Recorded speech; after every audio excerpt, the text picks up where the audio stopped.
How to turn on notification on Shein. Are guys facing issue to enable notification on Shein application? If that's so, then this video might help you out. Without further ado, let's get started. First of all, open Shein app on your mobile device.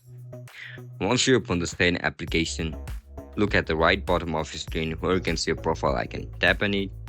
Now click on settings icon. After you click on settings icon, you can see multiple options. Just simply tap in content preferences.